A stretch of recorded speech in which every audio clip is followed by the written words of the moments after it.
ఈశ్వరో గురురాత్మేతి మూర్తిభేద విభాగినే వ్యోమవత్ వ్యాప్తదేహాయ దక్షిణామూర్తయే నమః. భగవానుడు ఇప్పుడు దక్షిణామూర్తి స్తోత్రం గురించి చెప్పబోయని పంపించాడు. దక్షిణామూర్తి స్తోత్రం యథార్థానికి నా వంటి వారు చెప్పేటటువంటి స్తోత్రం కానే కాదు. ఎందుచేత అంటే ఇది పతాక స్థాయి ఆత్మజ్ఞానం. అటువంటి స్తోత్రం గురించి నేను ప్రస్తావన చేయడం ఏమిటి? కానీ మరి ఆ తల్లి నోటి వెంట ఎందుకు వచ్చిందో ఏమండి, గురు పూర్ణిమ నాడు అసుర సంధ్య వేళలో మా ఇంటికి వచ్చి కాసేపు గురువు యొక్క వైభవాన్ని ఉటంకిస్తూ దానిలో దక్షిణామూర్తి వైభవాన్ని గురించి 4 మాటలు చెప్పవలసింది అని ఆజ్ఞాపించారు. ఆనాడు ఆ తల్లిలో నేను అమ్మవారిని చూశాను. అమ్మవారే నన్ను ఇలా ఆజ్ఞాపించింది అనుకుని అమ్మా అలాగే అమ్మా అన్నాను. అందుకని నేనా పలికేవాడిని, అమ్మ పలికిస్తుంది. అది ధైర్యం. శంకర భగవత్పాదులు చాలా అద్భుతమైనటువంటి స్తోత్రాలు చేశారు. వారు కారణజన్ములు. శృతి స్మృతి పురాణానాం ఆలయం కరుణాలయం నమామి భగవత్పాదం శంకరం లోకశంకరం అని పిలుస్తారు. ఏ మహానుభావుని యొక్క పాదములను స్మరించినంత మాత్రము చేత శృతి స్మృతి పురాణములలో ఉండేటటువంటి విషయములు ఏ విధమైనటువంటి సందిగ్ధములకు అవకాశము లేకుండా భాషిస్తాయో అటువంటి మహాపురుషుని యొక్క పాదములు ఆ శంకర భగవత్పాదుల పాదములు. ఇవాళ గురు పూర్ణిమ. ఆ గురు పూర్ణిమ నాడు గురువుల్ని స్మరిస్తారు. గురువుల యొక్క వైభవాన్ని ఒక్కసారి మనస్సులో తలుచుకుని ఆ గురువు యొక్క పాదములకు నమస్కరించేటటువంటి పరమ పవిత్రమైన రోజు. మనం జన్మతః కొందరికి కొన్ని రుణపడతాం. ఆ రుణాలు తీర్చుకునేటటువంటి అవకాశం ఉంటుంది. కానీ మానవ జీవితంలో తాను రుణం తీర్చుకోలేనటువంటి ఏకైక వ్యక్తి గురువు. గురువు యొక్క రుణాన్ని మీరు తీర్చుకోలేరు. ఎందుచేత అంటే ఈ శరీరంతో సంబంధం ఉన్నటువంటి ప్రతి వారు కూడా తీసుకువెళ్ళేటటువంటిది అజ్ఞానంలోకి మాత్రమే తీసుకెడతారు, సంసారంలోకి మాత్రమే తీసుకెడతారు తప్ప శరీరముతో సంబంధమున్న వాళ్ళు ఎవ్వరూ కూడా శరీరము కన్నా అతీతమైనటువంటి స్థాయికి తీసుకెళ్లే వాళ్ళు ఉండరు. కానీ ఒక్క గురువు మాత్రం మహాపురుషుడై జ్ఞానాన్ని కల్పిస్తాడు. ఆయనకి ఏమవసరం? జ్ఞానం కల్పించవలసిన అవసరం అది ఏమంత తేలిక కాదు. జ్ఞానం అంటే మనకి గురువులంటే సాధారణంగా మనం అనుకుంటాం ఏదో 1వ క్లాసులోనో 2వ క్లాసులోనో పాఠం చెప్పినటువంటి గురువుని కాదు. వారు గురువులే. శాస్త్రం గురువుల్ని, అనేక గురువుల్ని చెప్పింది. మీరు దత్తాత్రేయులు వారి గురుగీత చదివితే అందులో సూచక గురువు, వాచక గురువు, బోధక గురువు, దేశిక గురువు, పరమ గురువు, నిషిద్ధ గురువు, ఇలా బోల్డంత మంది గురువులు ఉన్నారు. సూచక గురువు అంటే చిన్నతనంలో పాఠాలు చెప్పినవాడు సూచక గురువు, ఆశ్రమ నియమాలు చెప్పినవాడు వాచక గురువు, మంత్రోపదేశం చేసినవాడు బోధక గురువు, వైరాగ్యం నేర్పినవాడు దేశిక గురువు. అందరికన్నా గొప్ప గురువు ఎవరు? అప్పటికప్పుడు సద్యోజాతం ప్రపద్యామి సద్యోజాతాయ వై నమో నమః అన్నట్టుగా ఎవరి ముఖాన్ని చూడగానే అజ్ఞానం పోతుందో, వచ్చినటువంటి సమస్యలు తమంత తాముగా పరిష్కరింపబడతాయో, ఎవరు నోరు విప్పినంత మాత్రం చేత ఇంకా ఆధ్యాత్మ విద్యలో అనుమానం లేకుండా ఆవిష్కరించగలుగుతాడో అటువంటి వాడు పరమ గురువు. నిషిద్ధ గురువు అని ఆయన ఉపాసన చెయ్యకూడనటువంటి తంత్ర విద్యల్ని నేర్పుతాడు. ఆయన కూడా గురువే, కానీ నిషిద్ధ గురువు. ఇంతమంది గురువులు ఉన్నారు. కానీ ఆ గురువు యొక్క రుణం మాత్రం మనం తీర్చుకోలేం. ఎందుచేత ఆయన ఎంతో గహనమైనటువంటి విషయాలన్నింటినీ తాను అభ్యసిస్తాడు. వేదం నేర్చుకోవడం అంటే అంత తేలిక కాదు. పురాణ ఇతిహాసములను తెలుసుకోవడం అంటే అంత తేలిక కాదు. మీరు ఒక్కొక్క కథ చదివారనుకోండి, పురాణం తీసి ఒక విషయం చదివితే, ఒక వేదంలో కొన్ని మంత్రాలు చూస్తే చాలా ఆశ్చర్యకరంగా ఉంటాయి. ఏమిట్రా ఈ కథలు అనిపిస్తాయి. ఈ కథలన్నీ చదివితే మనకి ఏమిటి పరమార్థం అనిపిస్తుంది. కానీ ఆ కథల వెనకాతల చాలా గహనమైనటువంటి విషయాలు ఉంటాయి. అవన్నీ మనకి చెప్పడం కోసమని మహాపురుషులైనటువంటి వారు తామభ్యసించి అవి నేర్చుకుంటే వచ్చేసేవి కావు. అవి తెలుసుకోవడానికి ఒక గొప్ప అర్హత ఉండాలి. తాను ముందు గాయత్రీ మంత్రాన్ని శ్రద్ధాభక్తులతో చెయ్యాలి. అందుకే ఆచార్యో వేద సంపన్న విష్ణుభక్తో విమత్సర మంత్రజ్ఞో మంత్రభక్తశ్చ సదా మంత్రాశ్రయశుచి గురుభక్తి సమాయుక్త పురాణజ్ఞో విశేషతః ఏవం లక్షణ సంపన్న గురురుద్యభిధీయతే ధియోయోన ప్రచోదయాత్ అని ఆ అమ్మవారి యొక్క అనుగ్రహాన్ని అపేక్షిస్తే, అమ్మవారు బుద్ధిని ప్రకాశింపచేస్తే, ఆ శృతి స్మృతి పురాణములలో ఉండేటటువంటి విషయములు ఏ విధమైన సందిగ్ధము లేకుండా భాషిస్తే, వాటిని తాను తెలుసుకుంటే అప్పుడు మళ్ళీ ఇంత కష్టపడి నేను నేర్చుకున్నాను, దీన్ని నీకు ఇంత సులువుగా చెప్పేయడమా అనేటటువంటి అరమరిక లేకుండా, దాని మీద ప్రతిఫలాపేక్ష లేకుండా, మేఘము ఏ విధంగా అయితే ఉప్పు నీటి కయ్య అయిన సముద్రము లోపలికి దిగి ఉప్పు నీటిని తాను తాగి తీయటి నీటిగా మార్చి ఆధారము లేని ఆకాశ భాగమునందు ప్రయాణించి వచ్చి ఒకరు అడిగారా అడగలేదా అని చూడకుండా వర్షించడమే తనకి ప్రయోజనం అనుకుని తేలికబడిపోయి అమ్మయ్య వీళ్ళ దాహార్తి నేను తీర్చేశాననుకుని సంతోషంగా తేలిపోయి వెళ్ళిపోతుంది.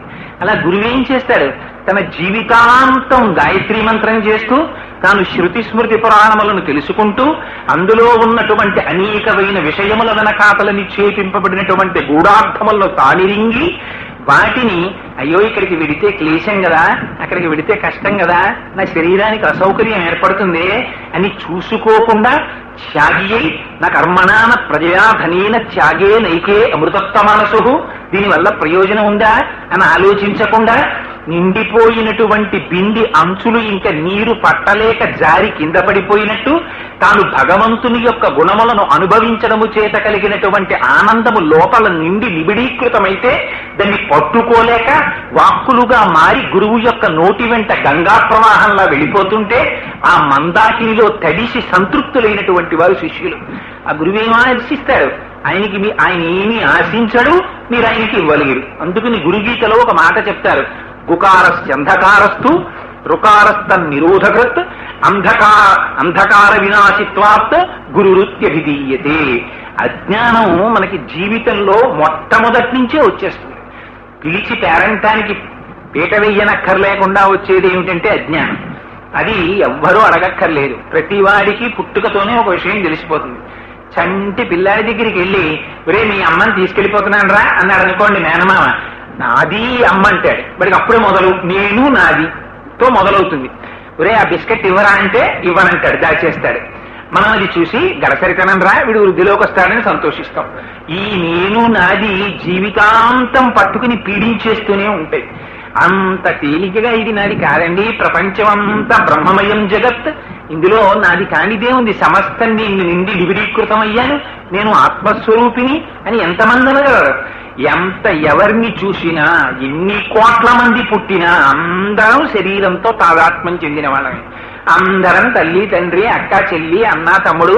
శంకరాచార్యుల వారికి ఎంత అసహ్యం వేసిందంటే భజగోవింద స్తోత్రంలో ఆయన మాట అన్నారు, నలినీజలగత జలమతి తరళం తత్వజ్జీవితమతిశయ చపలం విద్ధిర్వ్యాధ్యభిమానగ్రస్తం లోకం శోకచహంత సమస్తం అన్నారు. తామరాకు మీద నీటి బుట్టు ఎంతకాలం ఉంటుంది ఎవరికి తెలుసు, ఎప్పుడు జారిపడిపోతుందో తెలియదు. నిత్యమా జీవితము నీటిపై బుగ్గ, నీటి మీద పెట్టిన బుగ్గ ఆ బుడగ ఎంతకాలం ఉంటుంది ఎవరికి తెలుసు, ఎప్పుడైనా పేలిపోతుంది. ఈ మాత్రం దానికి ఆ బుడక్కి ఎంత అల్లరో ఎన్ని రంగులు దాని మీద. అలా వీడు ఉండేదెంతకాలమో ఎవరికీ తెలియదు. ఇన్ని అనుబంధాలురా, ఎంత ఆశ్చర్యం అంటే ఇన్ని అనుబంధాలు తన శరీరంతో పెట్టుకుంటాడు. ఒకనాడు ఆ ఊపిరి వెళ్ళిపోతుంది. వెళ్ళిపోతే తను ఎవరి గురించి ఇంతకాలం పరితపించాడో వాళ్ళందరూ వచ్చి చుట్టూ నిలబడ్డా వీడు పలకరించేది ఉండదు, వాళ్ళు పలికేది ఉండదు. తీసుకెళ్లి చెట్ట చివరికి గుప్పెడు బూడిదవుతాడో దోషుడు మన్నవుతాడో, ఆఖరికి ఆ మన్ను బూడిద కానటువంటి ఎముకలు వెంట్రుకలు ఇవి చెట్ల మొదళ్ళని వాటిని పట్టుకు తిరుగుతుంటాయి. ఈ మాత్రం దానికి ఎంత అల్లరు, ఇన్ని స్వరూపాలు మారిపోయాయో. మనిషి అయ్యాం, పందెయ్యాం, పిల్లయ్యాం, కుక్కయ్యాం, ఏది పుట్టినా అక్కడ దానితో సంఘం, అక్కడ భార్య అక్కడ పిల్లలు, ఎవరిది వాళ్ళకే కదండి అల్లరి. మొన్న మా అబ్బాయి అన్నాడు, ఏమంటే మన నాన్నగారు మనం ఇంట్లోకి వచ్చినప్పుడు బల్లి వచ్చింది గోడ మీదకి తరిమేస్తానన్నాను, ఫోన్లేరా మనతో పాటు సహజీవనం చేస్తోంది వదిలేయన్నారు మీరు, అది ఇంకో బల్లిని తెచ్చింది, అప్పటికి మీరు చూసి ఫోన్లేరా పెళ్లి చేసుకుని మన ఇంట్లో గృహప్రవేశం చేసింది అలా ఉండని అన్నారు. 2 బల్లులు గడియారం శాఖన దాక్కున్నాయి. ఓ రోజు పడ్డాను కూడా నేను కుర్చీ నుంచి గడియారం దిగిపోతుంటే బల్లులు బయటకు వస్తే, ఆ తర్వాత ఇప్పుడు 2 పిల్లలు పెట్టాయి, 4 అయ్యాయి, ఇప్పటికైనా వ్యాక్యూమ్ క్లీనర్ తో తోసేయినా అన్నాడు. రే నేను ఒక్కడిని ఉండేవాడిని, మీ అమ్మని పెళ్లి చేసుకున్నాను, నాకు కొడుకో కూతురు పుట్టారు, నా జీవితాన్న బల్లులు చూపిస్తున్నాయిరా, అవి వంశాభివృద్ధి చెంది కొడుకుతో కూతురుతో భార్య భర్త అంత సంతోషంగా గోడ మీద ఉన్నాయి, నేల మీద నేనున్నాను. నన్ను కూడా నాకు కూడా అట్లాంటి కష్టం వస్తే అంత బాధో దాని బాధ అంతే కదరా. అందుకని మన వంశం ఎలా వృద్ధి చెందుతోందో దాని వంశము అలాగే ఆచంద్ర తారార్కము వృద్ధి చెందుగాక అన్నాడు. అంటే వాడు అన్నాడు, నేను ఈ బల్లుని బయటికి పంపించలేను కానీ మనమే ఎలాగో తొందరలో ఇల్లు ఖాళీ చేసేద్దాం అనుకుంటున్నాం కాబట్టి గొడవలేదన్నాడు. అందుకని ఏ శరీరం అయితే ఏమైంది, అయితే బల్లికి బల్లి సంసారం, పిల్లికి పిల్లి సంసారం, కుక్కకి కుక్క సంస్కారం, మనది మనకి సంసారం. కానీ అయ్యయ్యో ఇది కాదోయ్, దీనికన్నా అతీతంగా ఇంకోటి ఉంది. నువ్వు ఈ శరీరం కాదురా నాయనా, దీని లోపల ఒక చిత్ అనేటటువంటిది ఉంది, ఒక స్ఫురత్తు ఉంది. ఆ స్ఫురత్తు నువ్వు, ఆ ఆత్మ నువ్వు అని వాక్కులకు అందనటువంటి ఆత్మని వాక్కు చేత అందించగలిగినటువంటి మహానుభావుడు గురువు. ఆయన ఈ అంధకారాన్ని తీసేస్తున్నాడు. ఈ అంధకారాన్ని తీయగలిగినటువంటి వాడు ఎవ్వరూ లేరు. అటువంటి అంధకారం తీసేసి ఆయన మీకు జ్ఞానం ఇస్తే, పునరావృత్తి రహిత శాశ్వత శివ సాయుధ్యమును మీకు ఇప్పిస్తుంటే ఆ గురువుకి మీరు ఏమి ఇవ్వగలరు? మీరు ఆ గురువుకి ఇవ్వగలిగినది ఏదీ లేదు. ఏం చేయగలరు గురువుకి కేవలం పరిపాతం. గురువు గారు కనపడగానే అక్కడ మట్టి ఉందా, లేకపోతే నేల, ఇంకొకటి చూడకుండా సాష్టాంగ నమస్కారం చేసేయమంది అంతే శాస్త్రం. గురువుని పొద్దున్నే వెళ్ళి ఒక్క నమస్కారం చేయాలి. మా గురువు గారు ఉన్నారు, మహానుభావుడు మల్లంపల్లి అమరేశ్వర ప్రసాద్ గారని. వారి ఆశీర్వచనం కాపాడుతుంటుంది మమ్మల్ని ఎప్పుడు. అంటూ ఉంటారు, కోటేశ్వరరావు సంధ్యావందనం చేసినప్పుడల్లా ఓసారి తలుచుకుంటానో మా శిష్యుడు కోటేశ్వరరావు వృద్ధిలోకి రావాలి అని సంకల్పం చేస్తూ ఉంటాను. ఏం వారు అనకపోతే వారికి వచ్చిన నష్టమే. వాళ్ళ కొడుకుల గురించి తలుచుకోరు మా గురువు గారు, నా అభివృద్ధిని కోరుకుంటారు. ఏం గురువులకి ఎందుకంత ఆప్యాయత? గురువు తన కొడుకు కన్నా తన యొక్క జ్ఞానానికి పుత్రుడైనటువంటి శిష్యుడు వృద్ధిలోకి రావాలని కోరుకుంటాడు. తనకి కీర్తి వచ్చిన కన్నా తన శిష్యుడికి ఎక్కువ కీర్తి వస్తుంది అనుకోండి, అసూయ పడడు, పొంగిపోతాడు. బా ఎంత మంచి కీర్తి తెచ్చుకున్నావో నాయనా, ఈ కీర్తి చేత నీకు దృష్టి దోషం తగలకూడదో, నువ్వు వృద్ధిలోకి రావాలంటాడు. ఎవరు అనగలరండి ఈ మాటలు? ఒక్క గురువు అంటాడు. అందుకని ఆ గురువు ఎటువంటి వాడు?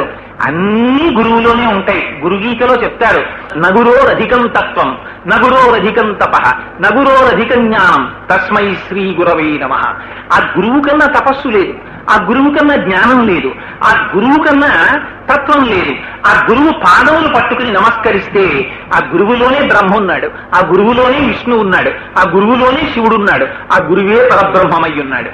గురువుకి నమస్కరించారా అందరి దేవతలకి నమస్కారం చేసేసినట్లే. అందరూ దేవతలు గురువులోనే ఉంటారు. ఎంత మహాత్యాగం అంటే, ఉత్తప్పుడైతే అయ్యో మాకు ఖాళీ లేదండి ఎలా వస్తాం, ఇంట్లో శుభకార్యాలు అంటారని, ఆషాఢ మాసంలో అయితే ఏ విధమైన శుభకార్యాలకి అవకాశం లేదని ఆషాఢ పూర్ణిమ గురు పూర్ణిమ చేశారు. ఆ రోజున ఇంకే పని ఉండదు కాబట్టి వెళ్ళొక్కసారి గురువు గారి పాదాలు చూసి నమస్కరించరా అని. ఎవరైనా జీవితంలో ఒక్క విషయం గుర్తుపెట్టుకోండి, శంకరాచార్యుల వారు ఎంత అందమైన మాటలు చెప్పేశారో తెలుసా అండి? పిచ్చాడా ఇవన్నీ నీవని విర్రెక్కిపోతున్నావు, ఈ పద్యం ఓసారి రోజు తలుచుకో అన్నారు. నిజంగా ఈ పద్యం ఓసారి ఆఫీస్కి వెళ్లే ముందు తలుచుకుని వెళ్ళి రాత్రి పడుకోబోయే ముందు ఆ శ్లోకం చదువుకు పడుకుంటే విర్రి తగ్గిపోతుంది. ఆయన అన్నారు, యావత్పిత్తోపార్జన శక్త స్తవన్నిజ పరివారో రక్త పశ్చాత్ జీవతి జర్జర దేహే వార్తాకోపిన పృచ్చతి గేహే. నాన్న రోజు నిడదోలెడుతున్నావు, ఇంటికి వస్తున్నావు, డబ్బులు తీసుకొస్తున్నావు, జీతం పట్టుకొస్తున్నావు కాబట్టి బాగున్నావా నాన్నగారు, బావగారు, మామయ్య గారు, బాబాయ్ గారు, ఇన్ని వరుసలు. కానీ ప్రత్యాయాంతిగతా పునర్న దివసాహ కాలో జగద్భక్షక లక్ష్మీస్తోయ తరంగ భంగ చపలా విద్యుచ్చలం జీవితం తస్మాన్ మాం శరణాగతిం కరుణయా సంరక్ష రక్షాధున. కాలం సూర్యోదయ సూర్యాస్తమయాల్లో పరమేశ్వరుడు గ్రసించేస్తున్నాడు. ఒకనాడు నీ శరీరం జర్జరీభూతం అయిపోతుందిరా, ఇది కదలలేదు, ఆనాడు ఇది కదలదు, మొరాయిస్తుంది. నాకు ఓపిక అయిపోయిందో, నేను తిరగలేను, తిప్పినన్నాళ్ళు తిప్పావు, ఇక నువ్వు తిప్పినా నీ తిరగనంటుంది. ఆ తిరగలేనన్ననాడు నువ్వు చేయగలిగిందేముందిరా? నువ్వు తిరిగినన్నాళ్ళు తీసుకొచ్చావే ద్రవ్యం, ఆ ద్రవ్యం కోసం నిన్ని అనుబంధాలు పెట్టి పిలిచిన వాళ్ళున్నారే, వాళ్ళెవ్వరూ వార్తాకోపిన పృచ్చటిగే. ఇది అబద్ధం కదండి, నీళ్ళలో లేదు. ఆయన పాపం ఎక్కడికి రాలేరండి అని ఒక గది ఒకటి కేటాయించేస్తారు. దానికి కారాగారానికి పెద్ద తేడా ఏమి ఉండదు. అందులో కూర్చోబెడతారు. వేళ పట్టున తీసుకెళ్లి ఇంత పదార్థం ఒకటి పెంపుడు కుక్కకి పెట్టినట్టు పెడతారు. ఆ పదార్థం తింటారు. ఆఖరణ బాగుండదు కాబట్టి ఎవరైనా శుభకార్యానికి పిలవడానికి వస్తే, మామగారు మీరు తప్పకుండా రావాలి స్మండి పెళ్లికి అంటే, ఒకట్లేండి పాపం ఇది అనవసరంగా మిమ్మల్ని ఇలాంటప్పుడు తిప్పి కదిపి చేస్తే మీకు ఇబ్బంది, శుభకార్యానికి వచ్చి మీకేమైనా అయితే మళ్ళీ మంగళాశాసనం ఒకటి, పెళ్లికి ఇబ్బంది వస్తుంది, వద్దులేండి విశ్రాంతి తీసుకోండి అంటాడు. వీడు తిరిగిన తిరుగుడంతా ఏమైంది, నిష్ప్రయోజనం అయి కూర్చుంది. అందుకని నువ్వు అప్పుడు కృతజ్ఞత ప్రకటించినా ప్రకటించకపోయినా ఇక్కడ ఉన్నాడు రా పరమేశ్వరుడు. వాడికి ఒక్కసారి నమస్కారం చేయడం నేర్చుకోరా ఓపికన్నప్పుడు. ఎవరు చెప్తారండి స్వాంతన వచనాలు? ఎవరు చెప్తారు? భగవానుడి వైపుకి మనస్సుని తిప్పగలిగినటువంటి మాటలు గురువు చెప్తాడు. అటువంటి గురువుకి తస్మై శ్రీ గురవై నమః. ఆ గురువు కోరుకునేదే ఉంటుంది. ఆ గురువు ఏం ఆశించాడు? అనేక జన్మ సంప్రాప్త కర్మబంధ విదాహినే జ్ఞానానల ప్రభావేన తస్మై శ్రీ గురవే నమః. ఆ గురువు అజ్ఞానాన్ని ధ్వంసం చేస్తాడు.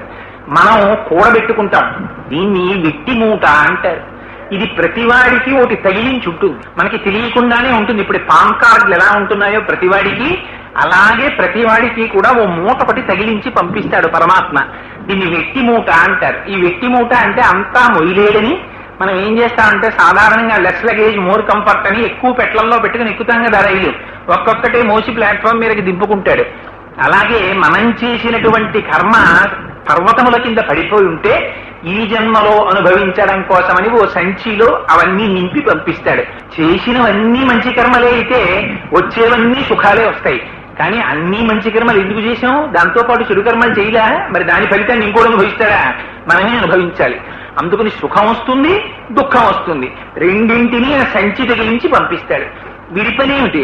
అందులోంచి వస్తూ ఉంటుంది. ఇదే రామాయణంలో అయోధ్యకాండలో చెప్తారు. అసంకల్పితమే విహాయదకస్మాత్ ప్రవర్తతే నివర్త్యారంభమారబ్ధం నమ దైవస్య కర్మత. ఇవన్నీ నా వల్ల అవుతున్నాయి, నేను అనుకుంటున్నాను, నేను చేసేస్తున్నాను అంటాడు. వెనకాల ఉండి నడిపించేవారు వీడొకడున్నాడు, వాడు నడిపిస్తుంటాడు. అందుకని ఈ వెట్టి మూటలోంచి తీసి ఒక్కొక్కటి అనుభవిస్తూ ఉంటాడు. పోనీ ఏమైనా ఖాళీ చేసుకుంటాడా? మళ్ళీ నే చేశానని కర్తృత్వంతో కర్మ చేసి మళ్ళీ ఆ వెట్టి మూట అంతా నింపుకుంటాడు. నింపుకుని శరీరం మారుతాడంతే. భాగవతం చదివితే ఎంత చక్కగా చెప్పేశారంటే ఈ శరీరాన్ని వదిలిపెట్టేసే ముందు ఒక చిన్న రిట్రీట్ ప్రాసెస్ అయిపోతుంది. గజేంద్ర మోక్షంలో చెప్తారు.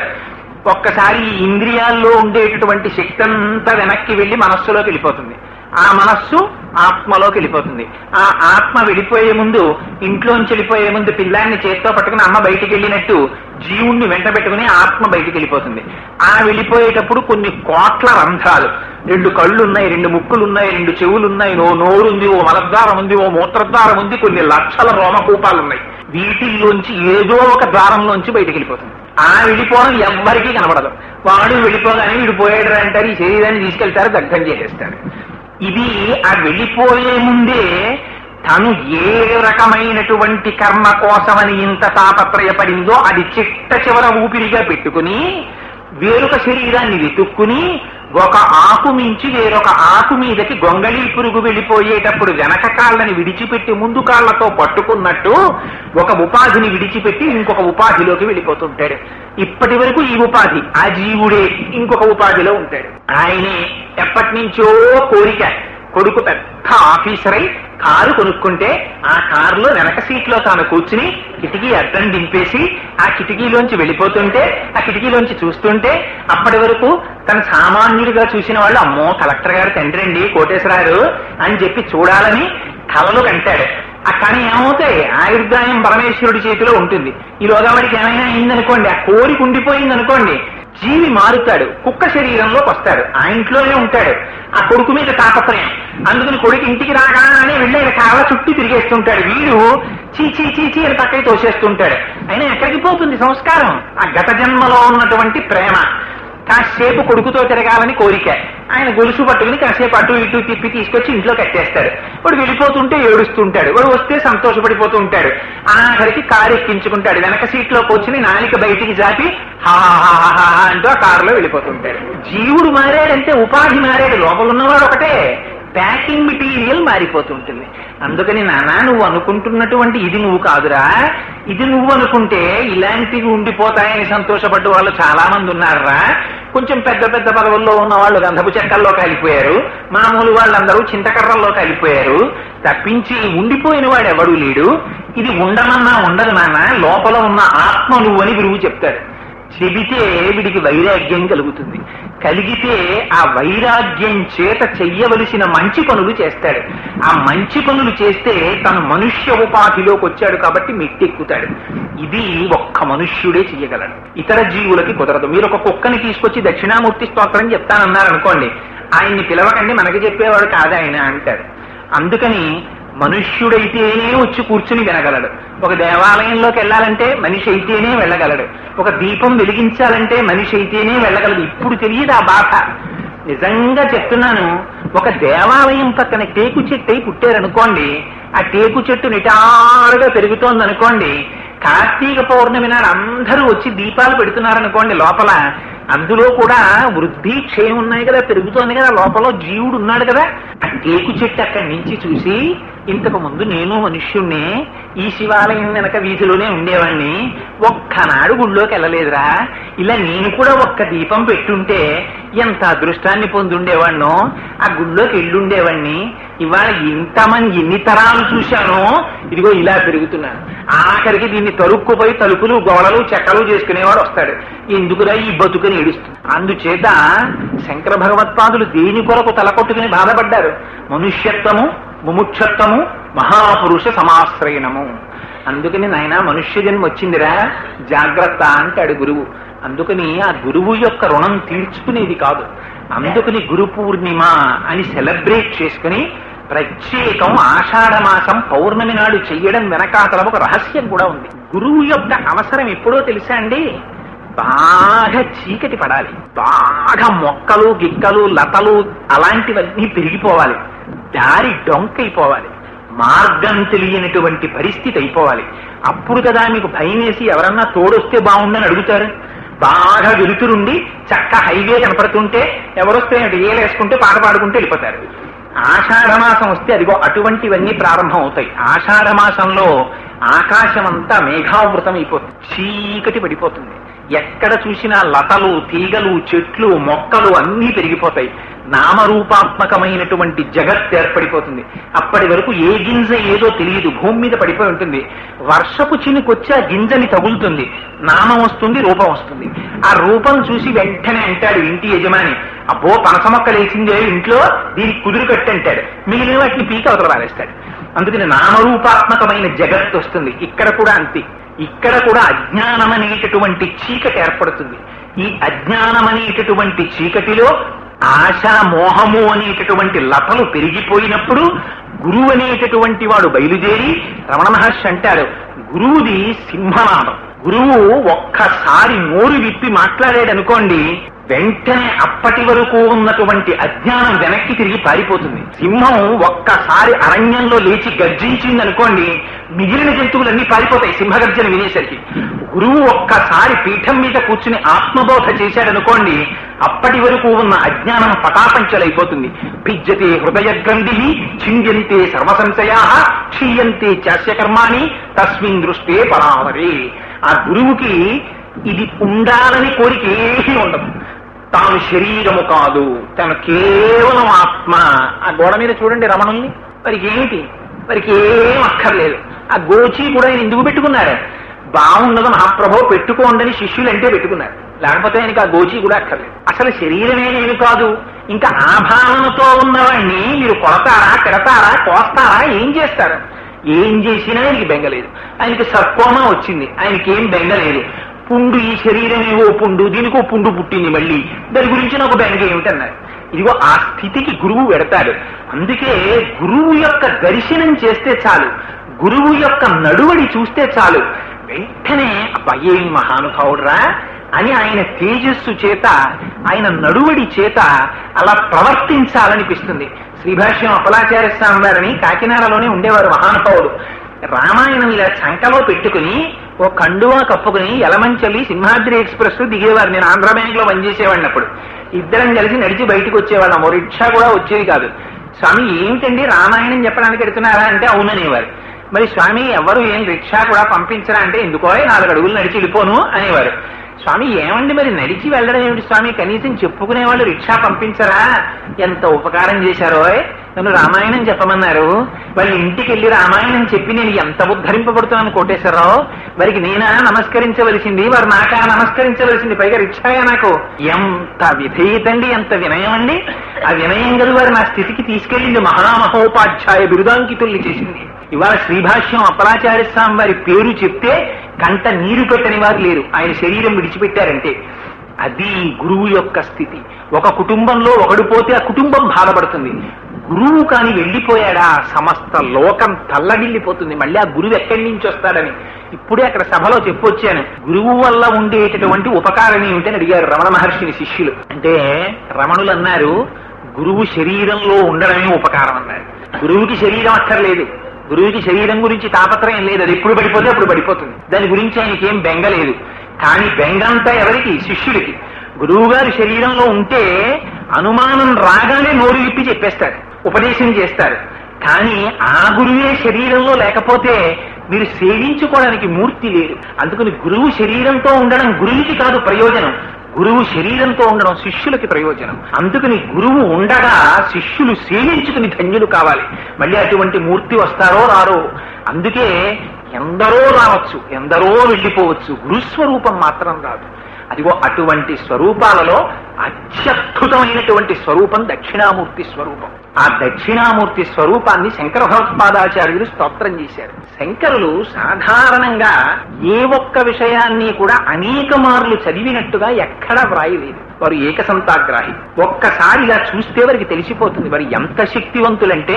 వారి దగ్గర పద్మపాదాచార్యులని శిష్యులు ఉండేవారు. ఒకసారి పద్మపాదాచార్యుల వారు తీర్థయాత్ర పెడతానని అడిగారు. అడిగితే శంకరులు అన్నారు, గురువు దగ్గర ఉంటే అన్ని తీర్థయాత్రలలోనూ ఉన్నట్టే, అందుకని నా మాట విను, నువ్వు తీర్థయాత్రకి వెళ్ళకన్నారు. అంటే పద్మపాదాచార్యుల వారు అన్నారు, లేదండి నాకు యాత్ర చెయ్యాలని కోరిక పుట్టింది, అందుకని వెళ్ళాలనుకుంటున్నానన్నారు. అంతకు మించి గురువులు నిగ్రహించారు. అందుకని ఆయన అన్నారు, సరే నాయన నీకంత బలీయమైన కోరిక పుడితే వెళ్ళిరా అన్నారు. పద్మపాదాచార్యుల వారు వార్తికం రాశారు శంకరుల యొక్క సూత్రాలకి. ఆ వార్తికాలు పట్టుకుని దక్షిణ భారతదేశానికి రామేశ్వరం వెడుతూ మధ్యలో వాళ్ళ మేనమావ గారింటికి వెళ్ళారు. ఆయన అద్వైత సిద్ధాంతానికి వ్యతిరేకం.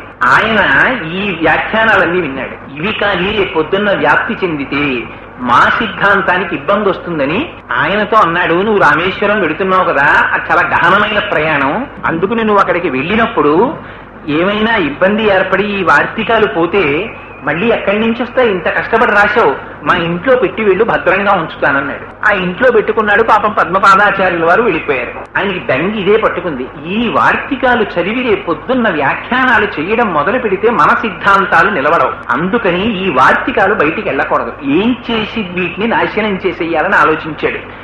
అదొక్కటి పోయాయంటే నమ్మడు పద్మపాదాచార్యుల వారు. అందుకని వాటిని ఇంట్లో పెట్టి తన ఇల్లు కాల్చేసుకున్నాడు. కాల్చేసుకుని పద్మపాదాచార్యుల వారు తిరిగి వచ్చిన తరువాత కౌగిలించుకుని, అయ్యో మేనల్లుడా ఎంత పొరపాటు జరిగిందిరా, ఇల్లు కాలిపోయింది, అందులో వార్తికాలు కాలిపోయింది అంటే పద్మపాదులు అన్నారు, దానికి ఎందుకంత బెంగ పెట్టుకున్నావు? బెంగ పెట్టుకోకు, నేను ఇక్కడే కూర్చుని వార్తికాలు మళ్ళీ రాసేస్తానన్నారు. అని మళ్ళీ శంకరులు చెప్పిన సూత్రాలు ఒక్కొక్కటి గుర్తు తెచ్చుకోవడం, మళ్ళీ వ్యాఖ్యానం రాసేస్తున్నారు. మేనమామ గారు అడిగిపోయాడు, ఇప్పుడు మళ్ళీ రాసేస్తున్నాడు రాని. ఆ భిక్ష పెట్టేటప్పుడు అందులో బుద్ధికి మాంజ్యం వచ్చేటటువంటి పదార్థాన్ని కలిపి పెట్టేశారు. ఆ పెట్టేయడంలో అసలు ఏమీ జ్ఞాపకానికి వచ్చేవి కావు ఆయనకి. అప్పుడు జ్ఞాపకానికి వచ్చింది, గురువులు నువ్వు ఎక్కడికి వెళ్ళకన్నారు, నేను స్వతంత్రించి బయలుదేరాను. ఎక్కడున్నారు శంకరులని అడిగాడు. అడిగితే అప్పటికి శంకరులు కేరళ రాష్ట్రం దాటి కర్ణాటకలో ప్రవేశిస్తున్నారు, అక్కడ ఉన్నారన్నారు. పరుగున వెళ్ళి శంకరాచార్యుల వారు ఒక ఆలయంలో ఉన్నారు. అప్పుడు వెళ్ళి శంకరాచార్యుల వారి పాదాల మీద పడిపోయారు. పడిపోగానే కన్నుల వెంట నీరు కాల్వను కట్టి ఏడిచారు. ఏమైందని అడిగారు. మహానుభావ, నేను వ్రాసిన వార్తికాలు మా మేనమామ తగలబెట్టేశాడు, నేను మళ్ళీ రాస్తున్నానని నా బుద్ధికి మాంజ్యం వచ్చే పదార్థం పెట్టేశాడు, నాకేమీ స్ఫురణలో లేదు అన్నారు. శంకరులు అన్నారు, దీనికంత బెంగ పెట్టుకుంటావు, ఆనాడు నువ్వు దీనికి ఒక్కసారి ముందు మాట వ్రాదురు కానీ చూడండి అని నాకు ఇచ్చావు కదా, ఆ వార్తికని ఇలా తిప్పాను, ఇప్పుడు నేను చెప్తాను రాసుకో అని మళ్ళీ చెప్పేశారు. ఉన్నది ఉన్నట్టు విశ్వనాథ సత్యనారాయణ గారు చెప్పేవార్తిలాగా. విశ్వనాథ సత్యనారాయణ గారు పడక కుర్చీలో కూర్చుని, విశ్వనాథ పావని శాస్త్రి గారని వాళ్ళ అబ్బాయి, విశ్వనాథ సత్యనారాయణ గారు అంటే హడలు కొడుకులకి, కింద కూర్చుని ఆయన చెప్తుంటే రామాయణ కల్పవృక్షం రాస్తున్నారు. రాస్తుంటే ఖచ్చితంగా 32వ పేజీ నుంచి 72వ పేజీ వరకు ఎక్కడ పారేశారు ఆ పిల్లలు. పారేసిన తర్వాత విశ్వనాథ సత్యనారాయణ గారు అంటే భయపడిపోయి ఆఖరికి చెప్పారు, ప్రింట్కి ఇచ్చే ముందు 40 పేజీలు ఎక్కడో మిస్ అయిపోయాయి అన్నారు. ఎందుకు దాని గురించి బెంగ పెట్టుకుంటావు, మళ్ళీ రా అని కుర్చీలో పడుకుని మళ్ళీ చెప్పారు. చెప్తే దాన్ని మళ్ళీ రాశారు. రాసిన తర్వాత 40 పేజీలు మళ్ళీ దొరికాయి. అక్కడ దొరికితే దొరికాయా అని చెప్పి ఇందులోవి చూశారు. ఒక అక్షరం మారలేదు, మళ్ళీ చెప్పేశారు. అది అప్పలాచార్య స్వామివారింటికి విశ్వనాథ సత్యనారాయణ గారు వచ్చారు. పొద్దుట్ నుంచి మధ్యాహ్నం వరకు గాయత్రి మంత్రం చేసేవారు. విశ్వనాథ సత్యనారాయణ గారింటికి సాయంకాలం పూట్లు ఎవరైనా వెళ్లి గేటు తీస్తుంటే వాడికి మెళ్ళలో యజ్ఞోపవీతం ఉన్నవాడైతే ఏమిరా సాయంకాలం వేళ ఇలా తిరుగుతావు, సంధ్యావందనం చేశావా అని దెబ్బలాడేవారు. వెళ్ళు, ఒకవేళ వాళ్ళ ఇంటికి వెళ్ళిపోయి అక్కడ కూర్చుని ఉంటే నువ్వు వెళ్ళు, అదే వెళ్ళి సంధ్యావందనం చేశావా అప్పుడు మాట్లాడతాననేవారు. అంత నిష్ఠాగరిష్ఠులు. అందుకే మహానుభావుడు రామాయణ కల్పవృక్షం రాసి జ్ఞానపీఠ అవార్డు గ్రహీత అయ్యారు. అందుచేత అదిగో గురువుల యొక్క వైభవం అంటే అలా ఉంటుంది. అటువంటి శంకరులు తన జీవిత కాలంలో దగ్గరగా 14 మార్లు 18 మార్లు చదివారంటారు సూత సంహిత. స్కాంద పురాణాంతర్గతం సూత సంహిత. ఆ సూత సంహితలో దక్షిణామూర్తి యొక్క వైభవాన్ని వర్ణించారు. అది శంకరులు అన్ని మాటలు చదివి బ్రహ్మసూత్రాలకి భాష్యం రాసిన తర్వాత అప్పుడు దక్షిణామూర్తి స్తోత్రం రాశారంటారు. ఆ దక్షిణామూర్తి స్తోత్రం అత్యద్భుతమైన స్తోత్రం. అది పూర్తి వేదాంతం. అయితే దాంట్లో ఒక గొప్ప రహస్యం ఏమిటంటే గురుగ్రహం యొక్క అనుగ్రహం లోపిస్తే జాతకంలో చాలా ఇబ్బందులు వస్తాయి. ఇది గురువుల్ని స్తోత్రం చేసింది దక్షిణామూర్తి స్తోత్రం. అందుకని దక్షిణామూర్తి స్తోత్రాన్ని చదివినా దక్షిణామూర్తి దేవాలయానికి వెళ్ళినా గురువుల యొక్క కటాక్షం కలుగుతుంది. తమిళనాడంతా దక్షిణామూర్తి దేవాలయాలు, సుబ్రహ్మణ్య దేవాలయాలు ఉంటాయి. సుబ్రహ్మణ్యుండి ఆరాధించి కుజగ్రహం తాలూకా ఇబ్బందుల నుంచి తప్పుకుంటారు. దక్షిణామూర్తి దేవాలయానికి వెళ్లి గురుగ్రహం యొక్క అనుగ్రహాన్ని సంపాదించుకుంటారు తమిళులు. అందుకే వాళ్ళకి ప్రాంతీయ పార్టీ పాలించిన అన్ని ఇండస్ట్రీస్ అక్కడే ఉంటాయి. అంత ఐశ్వర్యం. ఈ మాటలు నా సొంతంగా చెప్పట్లేదు, నాకు పేరు చెప్పడం ఇష్టం లేదు. కానీ ఒక మహానుభావుడు తన వ్యాఖ్యానంలో ఉపాసనకి సంబంధించిన రహస్యాలు రాస్తూ అందులో ఈ మాట రాశారు. తమిళులు విశేషమైన అభివృద్ధి చెందిన వెనకాతల ఉన్న రహస్యం ఇది. అందుచేత దక్షిణామూర్తి స్తోత్రానికి ఉన్నటువంటి వైభవం అటువంటిది. ఆ దక్షిణామూర్తి అన్న పేరు కూడా చాలా చిత్రంగా ఉంటుంది. ఆ దక్షిణామూర్తి స్తోత్రం చేస్తూ దానికి ప్రార్థనా శ్లోకాలు చెప్పారు. అందులో శంకరులు అంటారు, మౌన వ్యాఖ్య ప్రకటిత పరబ్రహ్మతత్వం యువానం వర్షిష్టాంతే వసదృశిగణైరామృతం బ్రహ్మనిష్టై ఆచార్యేంద్రం కరకలిత చిన్ముద్రమానంద రూపం స్వాత్మారామం ఉదితవదనం దక్షిణామూర్తి నీడే అన్నారు. మౌన వ్యాఖ్య ప్రకటిత పరబ్రహ్మతత్వం యువానం. ఆయన మౌన వ్యాఖ్య చేశారట. ఇది పరస్పర విరుద్ధమైనటువంటి మాట. వ్యాఖ్యానం చేస్తున్నారంటే ఏమండి కోటేశ్వరరావు గారు వచ్చి వ్యాఖ్యానం చెప్తారట అన్నారు అనుకోండి. నేను వచ్చి నిశ్శబ్దంగా కూర్చుని ఓ నమస్కారం చేసి లేచి వెళ్ళిపోయాను అనుకోండి. వీడు అసాధ్యం కోలా ఏమిటి అలా కూర్చుని లేచి వెళ్ళిపోయాడు ఏమిటారు వీడు, ఇదేం వ్యాఖ్య అంటే ఇది మౌన వ్యాఖ్య అన్నాను అనుకోండి. నేను ఎవరికి అర్థం అవుతుంది. కానీ అందులో చాలా రహస్యం పెట్టేశారు. మౌనం వ్యాఖ్య ప్రకటిత పరబ్రహ్మతత్వం యువానం. దీన్ని ప్రకటించారట మౌనం వ్యాఖ్య ద్వారా. నోటితో చెప్పడం మాని ముద్ర బట్టి చెప్పారు అని అర్థం. అంటే అన్ని నోటితో చెప్పక్కర్లేదు, ఒకటి ముద్ర పట్టారు, ముద్ర బట్టి చెప్పేశారు. ఆ చెప్పేటప్పుడు ఎవరున్నారు? చిత్రం బటతరోర్మూలే వృద్ధా శిష్యా గురుర్యువా గురోస్తు మౌనం వ్యాఖ్యానం శిష్యాస్తు చిన్న సంశయా. ఇది ఒక విచిత్రమైనటువంటి లక్షణం. చిత్రం వటతరోర్మూలే, ఒక బ్రహ్మాండమైనటువంటి వటవృక్షం కింద దక్షిణామూర్తి కూర్చున్నారు. దక్షిణామూర్తికి అభిముఖంగా కూర్చున్న వాళ్ళెవరు? వయస్సులో అపారమైనటువంటి వృద్ధులైన సనక సనందల వంటి ఆ సనత్కుమారుడు మొదలైనటువంటి వాళ్ళందరూ కూడా ఆయన చుట్టూ కూర్చున్నారు. చిత్రం వటతరోర్మూలే వృద్ధా శిష్య గురుర్యువా. గురువు గారు అందరికన్నా యువకుడు గురువు గారు.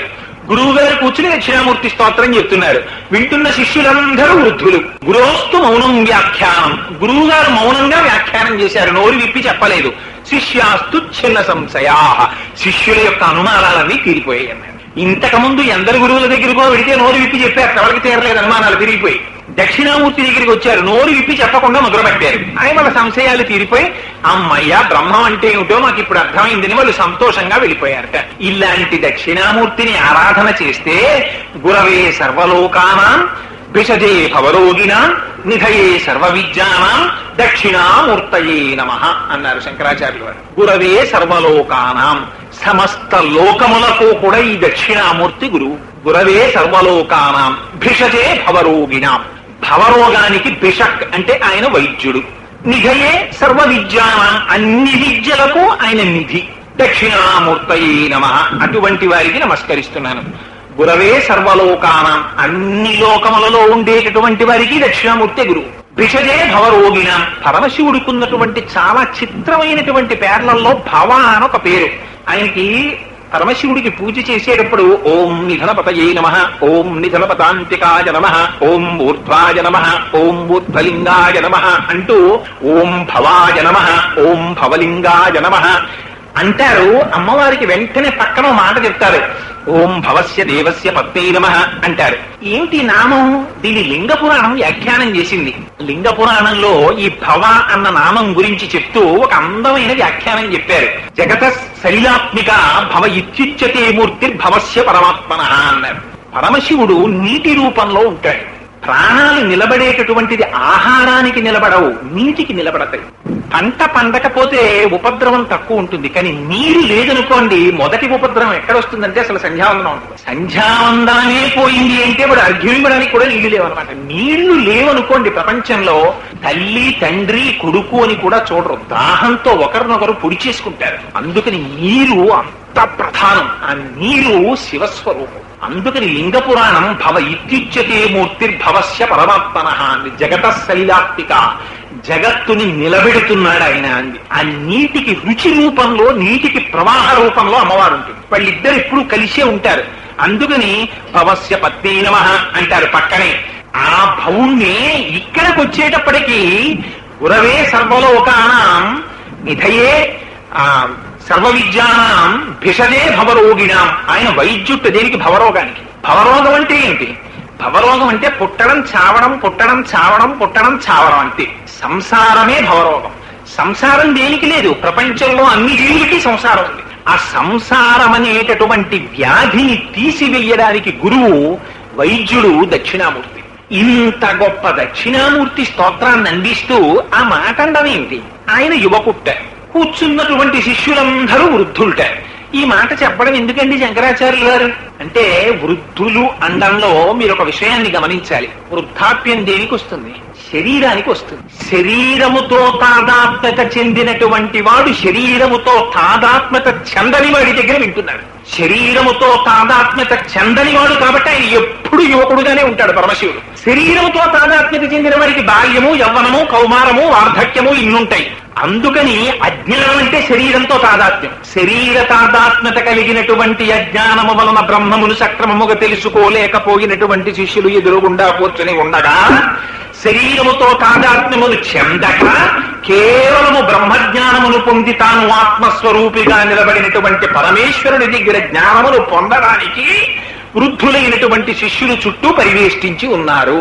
అటువంటి వారికి బ్రహ్మం అంటే ఏమిటో చెప్పడానికి నోరు విప్పి ఎందుకు చెప్పలేదు? నోరు విప్పి చెబితే అది కుదరదు. ఎందుచేత?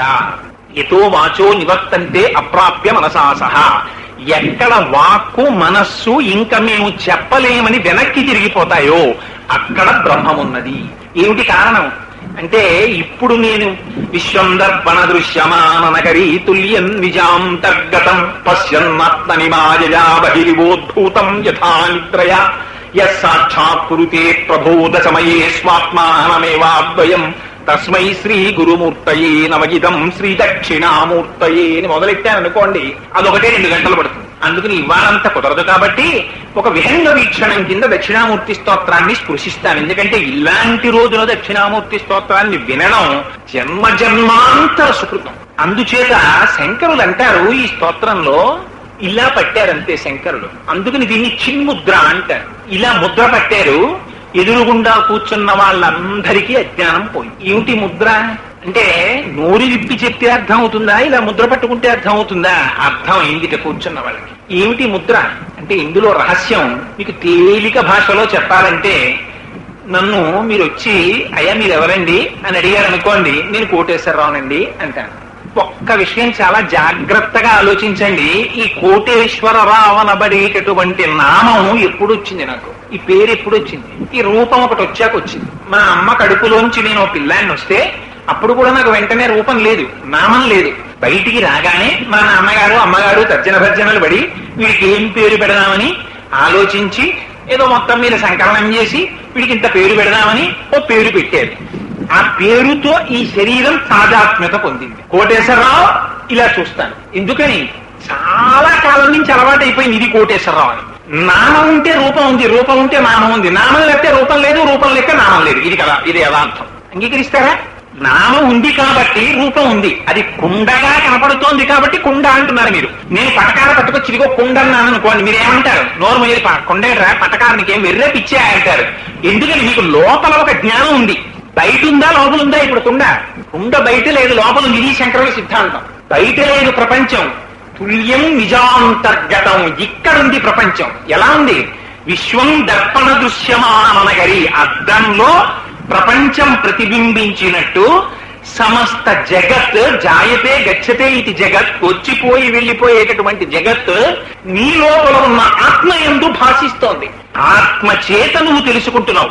దానికి ఒక నామం పెట్టావు, దానికి ఒక రూపం వచ్చింది. ఆ రూపం వచ్చింది, నామం అంటున్నావు. అలా ఒకటి వెళ్ళిపోతుంది అనుకోండి. చంటి పిల్లలు ఉన్నారనుకోండి, వాడికి ఏం తెలియదు. నాన్నగారండి అది ఏంటండి అంటాడు. అది కారు నాన్న అన్నారు అనుకోండి, మీరు కారా అంటాడు 4 మాటలు. అన్న తర్వాత దాన్ని చూసి ఇది కారు అంటాడు. రేపు పొద్దున్న లారీని చూపించి నాన్నగారు కారు వెళ్ళిపోతోంది అంటాడు.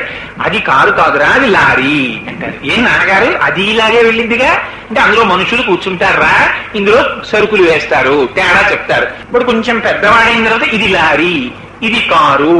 దీన్నే వేదాంత శాస్త్రంలో అయితే కొంచెం మాటలు మారుస్తారు. ఘటాకార వృత్తి, పటాకార వృత్తి అని పిలుస్తారు. ఇవి ఎక్కడి నుంచి వచ్చాయి? ఇక్కడున్నాయి లోపల ఈ వృత్తులన్నీ. మిగిలిన వాటికి వేటికి ఈ జ్ఞానం లేదు. ఇవేం చెప్పవు. మీరు చాలా జాగ్రత్తగా గమనించాలి దక్షిణామూర్తి స్తోత్రాన్ని. ఈ కన్ను ఉంది, ఈ కన్నుకి చూడడం ఒకటే దాని లక్షణం అంతే. కన్ను ఇండిపెండెంట్ యాక్టింగ్ కంటికి ఉండదు. ఇది చూస్తుంది, ఇలా చూస్తుంది ఆవిడ అనురాధ గారు. ఓసారి చూస్తుంది, ఇలా చూస్తే అస్తమానం ఆవిడ అనురాధ గారు లోపలికి వెళ్ళిపోతుండదు. చూడడం కంటికి ధర్మం, చూసి విడిచిపెట్టేస్తుంది. ఆవిడ యొక్క ప్రతిబింబం వచ్చి కంటి మీద పడుతుంది. ఈ కంటి మీద పడినటువంటి ప్రతిబింబాన్ని వెనకాతలో ఉండేటటువంటి మనస్సు ఇంతకు ముందు అనురాధగారం అనబడేటటువంటి వ్యక్తి చేత తమకి ఉన్నటువంటి పరిచయాన్ని పురస్కరించుకుని అనురాధగారమనబడేటటువంటి నామము చేత గుర్తిస్తుంది. ఇంతమంది స్త్రీలలో అందరి పేర్లు నాకు తెలుసా? నాకు ఇంతకు ముందు ఎవరితో కొంత పరిచయం ఉందో వాళ్ళ పేరు మనస్సు యందు ముద్రమైంది కాబట్టి అది తెలుసు. మనస్సు స్వతంత్రంగా వ్యవహరించగలదా? ఈ మనస్సు మీద మళ్ళీ ఆత్మ యొక్క ఫోకస్ వచ్చి పడుతూ ఉంటుంది. పడితే మనస్సు పనిచేస్తుంది. మళ్ళీ మనస్సు నుంచి ఫోకస్ వచ్చి కంటి మీద పడితే కన్ను పనిచేస్తూ ఉంటుంది. వీటన్నింటికీ వెనకాల నుండి తెలుసుకుంటున్నది ఇది ఆత్మ. అది మారుతుంది, అది మారదు. అది ఎప్పుడూ అలాగే ఉంటుంది. దానికి పేరుందా? దానికి పేరు లేదు. అది సర్వవ్యాపకం. అది అంతటా నిండి నిగుడీకృతం అయిపోయింది. ఉన్నది అదొక్కటే, అది తప్ప ఇంకొకటి లేదు. మరి అది తప్ప ఇంకొకటి లేకపోతే జగత్ ఎలా కనబడుతోంది? అదేంటండి మీరు ఏమంటున్నారు? ఇల్లు కనబడుతోంది, అనురాధ గారు కనబడుతున్నారు, రాజ్యలక్ష్మి గారు కనబడుతున్నారు, నేను కనపడుతున్నాను, మీరు కనపడుతున్నారు అంటే శంకరులు అంటారు ఎంత గొప్ప సిద్ధాంతం చెప్పారో చూడండి. అబ్బాయి నువ్వు అనుభవం గురించి కదా మాట్లాడుతున్నావు. నాకు ఈ అనుభవం ఉందండి, నేను చూశానండి అని కదా అంటున్నావు. పశ్యన్ ఆత్మనిమాయా బహిరివోద్భూతం యథా నిద్రయ. నీకు నిద్రలో అనుభవాలు లేవా? నువ్వు నిద్రపోయావు. నిద్రపోయినప్పుడు నువ్వు కలలో కలగాంచావు. నిన్ను రాజభటులు పట్టుకుని తీసుకెళ్లి స్తంభానికి కట్టేశారు. నిన్ను కొరణాలతో కొడుతున్నారు. విపరీతమైన బాధ. అబ్బా ఎంత బాధో ఎంత బాధో అంటున్నావు. తెలివి వచ్చింది. ఇప్పుడు ఏమన్నావు? ఆ భేదంతా కళ అన్నావు. కళలో ఉన్నది అబద్ధం ఎందుకైంది? మరి అనుభవం ఉందా లేదా? అక్కడ కళలో ఉన్న అనుభవం జాగృతిలో అబద్ధం అయితే జాగృతిలో ఉన్న అనుభవం కళ్ళలో అబద్ధమా కదా? ఇక్కడ మీరు చూస్తున్నటువంటి ఈ ప్రపంచం అంతా కళ్ళలో లేదు. కళలోకి వెళ్ళేటప్పటికీ ఇవన్నీ పోయి కొత్తది వస్తోంది. అక్కడ దాంతో తాదాత్మ్యం చెందుతోంది మనస్సు. జాగృతిలో దీంతో అనుభవం చెందుతోంది. కాబట్టి ఇది ఏది సత్యం కాదు కాబట్టి దీంతో ఇలా అనుభవం చెందుతున్నావు. ఇది ఒక ఫాల్స్ ఇంప్రెషన్. దీన్ని ఇంగ్లీష్ లో సూపర్ ఇంపోజిషన్ అంటారు. ఇది ఎందుకు వచ్చింది? ఈ జగద్భావన అంటే బ్రహ్మమునందు జగత్తుని భ్రాంతి చేత చూస్తున్నావు. ఉన్నది బ్రహ్మం ఒక్కటే ఉంది.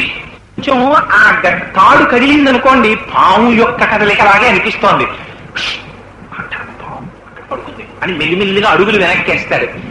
ఎప్పుడు పోతుంది ఈ భ్రాంతి? పాము భయంతో హడిలిపోయి ఇంకా ఇంకా ఇంకా ఇంకా జ్ఞానంలోకి వెళ్ళిపోతూ ఉంటాడు. అప్పుడు మార్చగలిగింది ఏమిటి? ఏది మార్చదు తన అభిప్రాయాన్ని. ఏది మారుస్తుంది? ఒక్క దీపమే మారుస్తుంది. ఒక దీపం పట్టుకొచ్చాడు అనుకోండి, పావుందా? పాము తళుకుందా? పాము పడగుందా? లేకపోతే పాముకి విషం ఉందా? ఇవేమైనా ఉన్నాయా? అన్నీ పోయాయి. ఏముంది? ఉన్న తాడే ఉంది. జ్ఞానము చేత చూస్తే అంతర్బహిశ్చ తత్సర్వం వ్యాప్య నారాయణ స్థిత, అంతటా ఉన్నది బ్రహ్మమే ఉంది. ఈ బ్రహ్మము మీద మీరు జగత్తుని సూపర్ ఇంపోజ్ చేస్తున్నారు.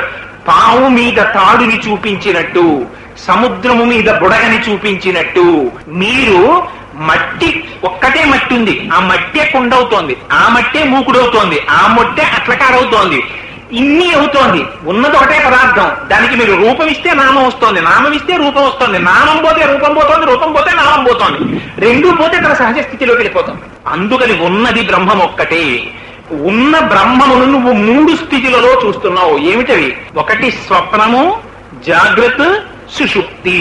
ఈ 3 అజ్ఞానమే. ఇది శంకరాచార్యుల వారి ప్రతిపాదన. దక్షిణామూర్తి అందుకే మిగిలినవన్నీ వేరు, దక్షిణామూర్తి స్తోత్రం వేరు. ఆ మహానుభావుడు దత్తాత్రేయులు వారు చెప్పేశారు, దక్షిణామూర్తి స్తోత్రం అంటే ఏమిటండి అని అడిగి వాడు వెళ్ళి అక్కడ కూర్చుని విన్నాడు అంటే వాడు కొన్ని కోట్ల కోట్ల కోట్ల జన్మలు అయిపోయిన తరువాత అప్పుడు పుంసాం అద్వైత వాసన.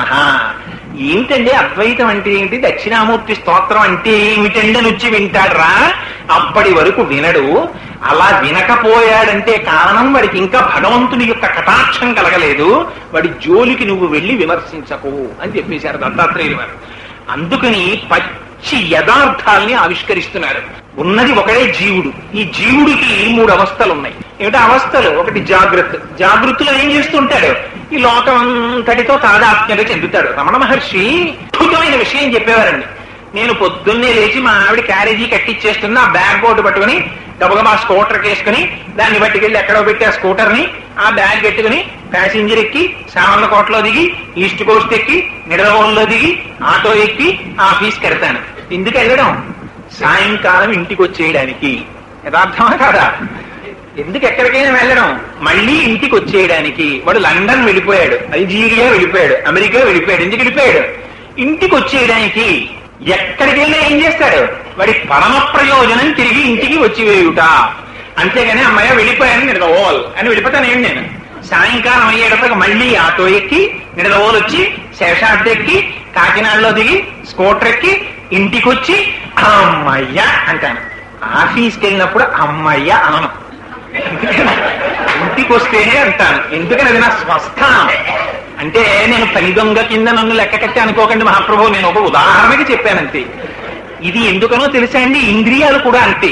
తమకు కాని స్థానము నుంచి తాము బయలుదేరుతాయి. రమణులు చెప్పిన ఉదాహరణ నా సొంతం కాదు. ఇంద్రియాలు, కన్ను ఆత్మ నుంచి విడివడుతుంది, విడివడి బయలుదేరుతుంది. పొద్దున్నే ఇంద్రియాలు చేసే పనేది. చెవు బయలుదేరుతుంది, ముక్కు బయలుదేరుతుంది, నాలుక బయలుదేరుతుంది, స్పర్శేంద్రియం బయలుదేరుతుంది. ఊళ్ళో ఉన్న వ్యవహారాలన్నీ చక్కబెడతాయి. చక్కబెట్టి అలిసిపోతాయి. సాయంకాలం వీడింటికి వచ్చేసినట్టే అవి కూడా మెల్లగా వెనక్కి వెళ్ళిపోతాయి. వెనక్కి వెళ్ళిపోయి ముందు మనస్సులోకి వెళ్ళిపోతాయి. తాను మనస్సుతో తాదాత్మ్యము బాగా చెంది ఇంద్రియములు పనిచేస్తుంటే దాన్ని జాగృతి అంటారు. అంతే తేడా. ఈ కన్ను చూస్తోంది అనుకోండి, కన్ను చూస్తుంటే జాగ్రత్త. ఈ చెవి వింటోందనుకోండి జాగ్రత్త. ముక్కు వాసన చూస్తే జాగ్రత్త. ఇంద్రియాలు పనిచేయట్లేదు అనుకోండి స్వప్న. అంతే, అవస్థ పేరు మారిపోతుంది. కన్ను లేదా ఉంటుంది చూడం. ఈ కళ్ళిలా తెలుసుకు పడుకుంటాడు. కోటేశ్వరరావు వచ్చారనుకోండి, అయ్యా కోటేశ్వర నమస్కారం అండి అని ఉండవు. వచ్చాడు వెళ్ళిపోయాడు. మర్నాడు కొడుకు చెప్తాడు, నాన్నగారు రాత్రి పడుకున్నప్పుడు కోటేశ్వరరావు వచ్చారండి, మీరు కన్ను తెరిచింది కదా అని చాలా మాటలు ముఖం ఆడించి వెళ్ళిపోయారన్నాడు అనుకోండి. అదేంట్రా కన్ను తెరిచుంటే మాత్రం నేను నిద్రపోయానరా అంటాడు. ఏం నిద్ర? ఇంద్రియములో కంటి లోపల చూడడం అనబడేటటువంటి ఇంద్రియమునకు కలిగిన శక్తి కంటి నుంచి విడివడి వెనక్కి తిరిగి మనస్సులోకి చేరిపోయింది. చెవు ఇంతవరకు తాను వింటున్నానని చెవి లోపల ఉండేటటువంటి వినగలిగిన శక్తి చెవి నుంచి విడివడి మనస్సులోకి వెళ్ళిపోయింది. అలా ఇంద్రియములలో ఉన్న శక్తి అంతా మనస్సులోకి ట్రాన్స్మిట్ అయిపోతుంది. మనస్సు ఇంకా తెలివిగా ఉంటుంది. అందుకని ఇది సృష్టి చేస్తుంది. ఎందుకని జాగృతిలో వీడు కొన్ని చూశాడు, వాటిని వీడికి అనుభవించాలని కోరిక. వీడికి ఒక పెద్ద కోరిక, జన్మభూమికి నిడదవోలు హాల్ట్ ఇస్తే బాగుండని. 8ంటికి ఎక్కి 10ంటికి దిగిపోవచ్చు. ఆ నిద్దట్లో వీడికి అనిపిస్తుంది జన్మభూమికి పుష్కరాల సందర్భంగా హాల్ట్ ఇచ్చేశారు.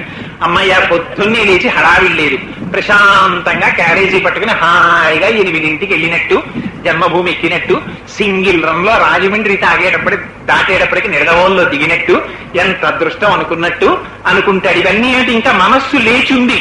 అందుకని తనకి తీరని కోరికలనో తీరిన కోరికలనో మళ్ళీ అనుభవిస్తూ ఉంటుంది సృష్టి చేసి. కాసేపటికి ఇది కూడా అలిసిపోతుంది. ఇంద్రియాల్ని పట్టుకుని మనస్సు ఇంకొంచెం వెనక్కడుకేసి ఆత్మలోకి వెళ్ళిపోతుంది. ఇప్పుడు ఎవరున్నారు? ఆత్మ ఒక్కటే ఉంది. దీన్ని సుషుప్తి అంటారు. ఈ సుషుప్తి పూర్ణమైన అజ్ఞానం. ఇక్కడ ఎవరున్నారు? ఇంద్రియాలు లేవు, మనస్సా లేదు, ఆత్మ ఒక్కటే ఉంది. శరీరం అలా పడుద్ది. లేచాడు మళ్ళీ కాసేపటికి. లేచి ఏమంటాడు? ఎంత హాయిగా నిద్ర పట్టిందో అని అంటాడు. ఎవడా హాయిని అనుభవించిన వాడు? ఎరా అంత హాయిగా నిద్ర పట్టింది అంటున్నావు కదా, ఎవడరా ఆ హాయిని అనుభవించిన వాడు అని మీరు అడిగాడు అనుకోండి. ఎవరో చూపించగలడా? ఎవరో చెప్పగలడా? తను ఎంతసేపు ఆ సుఖం అనుభవించాడో చెప్పగలడా? ఆ సుఖం మనకు అర్థమేమిటో చెప్పగలదా? ఏది సుఖం? అన్నింటికన్నా సుఖం ఏమిటో తెలుసా అండి? నిద్రలోకి వెళ్ళిపోయినంత సుఖం ఇంకోటి లేదు. అందుకే రైల్లో నిద్రపోతారు, నిలబడి నిద్రపోతారు, కూర్చుని నిద్రపోతారు, పురాణంలో నిద్రపోతారు, ఆఫీసులో నిద్రపోతారు, ఎక్కడా నిద్రపోతారు. ఎందుకని? తాను లేకపోవడమే నిద్ర. ఇంద్రియాలున్నంతసేపు అల్లరి, మనసు ఉన్నంతసేపు అల్లరి. మనస్సు లేదు, ఇంద్రియాలు లేవనుకోండి, ఒక్క ఆత్మ ఒక్కటే ఉండిపోయింది అనుకోండి. ఆత్మగా ఉన్నారని తనకి తెలియదు. తనకి తెలిస్తే జ్ఞానం తుర్యంలోకి వెళ్ళిపోయినట్టు. తనకి తెలియదు కానీ స్థితిలో అనుభవిస్తున్నాడు. అందుకని పూర్ణ అజ్ఞానం, అంతే సుషుప్తి. అది ఎంత హాయో అభ్యంత. ఎవడైనా గాఢ నిద్రపట్టి ఎంత బాధపడ్డానంటారన్నా నుండి చూపించండి నాకు. ఎవడండా మాట? ఎంత ఆనందంగా ఉందండి, నిద్ర పట్టేసింది. దిక్కుమాలింది రాజమండ్రి వదలగానే నిద్ర పట్టేసిందండి, మళ్ళీ వచ్చేప్పుడు సాలకోట వచ్చేసింది, రోజు తిరిగే ప్రయాణం చూడక్కర్లేకుండా పోయిందండి అంటాడు. ఇవిట గాఢ నిద్ర. గాఢ నిద్రలో ఇంద్రియాలు లేవు. అవి ఉంటే అది చూడు ఇది చూడు అని చూస్తుంటే మనసు అల్లకల్లోలం చేస్తుంది, సంకల్ప వికల్ప సంఘాతం. అది ఆలోచిస్తుంది, ఇది ఆలోచిస్తుంది, అటు పరిగెత్తిస్తుంది, ఇటు పరిగెత్తిస్తుంది, ఇవేమీ లేవు.